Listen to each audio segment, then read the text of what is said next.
तो देवी हेषा गुणमयी मम माया दुरत्तया ये माम प्रपद्यन्ते मायाम एताम तरन्ति ते। जो मुझे प्रपन्न होते हैं, जो मुझे पाते हैं। तो दो प्रकार के लोग हैं।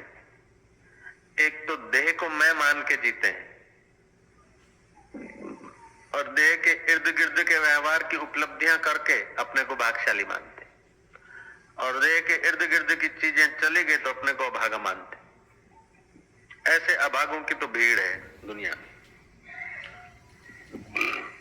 दूसरे ऐसे हैं कि देह का भी रहे और भगवान का भी भजन रहे, वो ऊंचे लोकों में जाते हैं।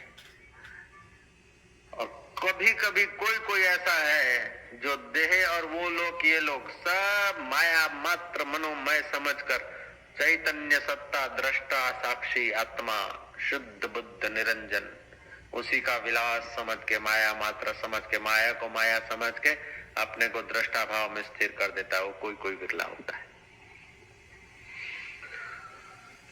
ओम ओम। और ये जरूरी नहीं कि ऐसे विरला पुरुष को लोग जानते हों अथवा ऐसे लोगों के पास बहुत लोग हों, ये भी जरूरी नहीं।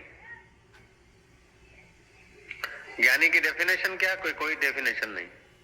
ज्ञानी की पहचान क्या? कि कोई पहचान नहीं।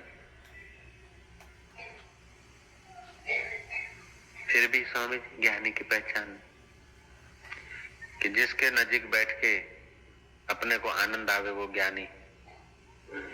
जिसके नजीक बैठे अपने को आनंद आने लगे, मजा आवे, वो ज्ञानी है। अरे तो एक्टर के भगत हीरो के आगे बैठेंगे तो उनको मजा आएगा, नेता के भगत बड़े नेता के आगे बैठेंगे तो मजा आएगा, धनवान बड़े धनवान के बीच में बैठेंगे तो उनको मजा आएगा। ये भी ज्ञानी की पहचान नहीं है। बड़े डाकू के नजीक छोटे डाकू बैठेंगे तो उनको मजा आएगा, बड़े आदमी के साथ बैठने को मिला, वो मजा अलग है। ज्ञानी के निकट बैठने का मजा आएगा, निर्विषय मजा आएगा। उन लोगों को जो मजा आएगा अहंकार पोषने का मजा आएगा, और यहाँ जो बैठेंगे वो अहंकार विसर्जित होते हुए आत्मा का रस आएगा। वहां मजा भोगने वाला मौजूद रहेगा, यहाँ मजा और मजा भोगने वाला दो नहीं रहेंगे। रमन महर्षि के पास लोग आते थे, कभी कभी तो रमन महर्षि उसी की तरफ बार बार निहारते थे एक तक। अब मानव जात की बड़ी कमजोरी है कि थोड़ा सा कोई विशेष ध्यान देता उस पर तो उसका अहम जग जाता है कि मेरे ऊपर ज्यादा ध्यान दे रहे महर्षि, मैं कुछ हूँ, विशेष हूँ।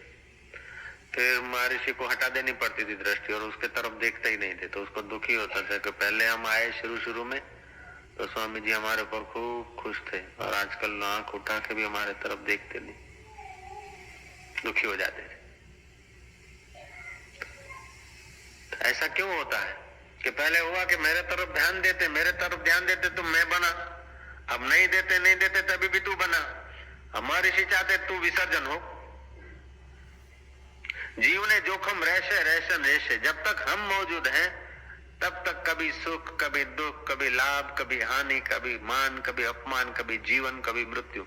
इसलिए कृष्ण जोर दे रहे हैं इसी बात पर, देवी ऐशा गुणमयी मम माया दुरत्तया। ये मुझ देव की जो माया है, गुणमय माया है, सात्विक राजस तामस 3 गुण है इसके, फिर मिश्रण के विभिन्न प्रकार का अनुभव होता है।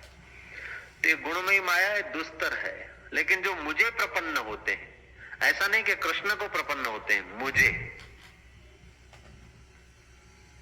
कृष्ण ने गीता में से नहीं कहा कि कृष्ण कृष्ण कहो, मेरे को पहचानो। जो कृष्ण के मैं को जाना उसने सारी दुनिया के मैं को जाना।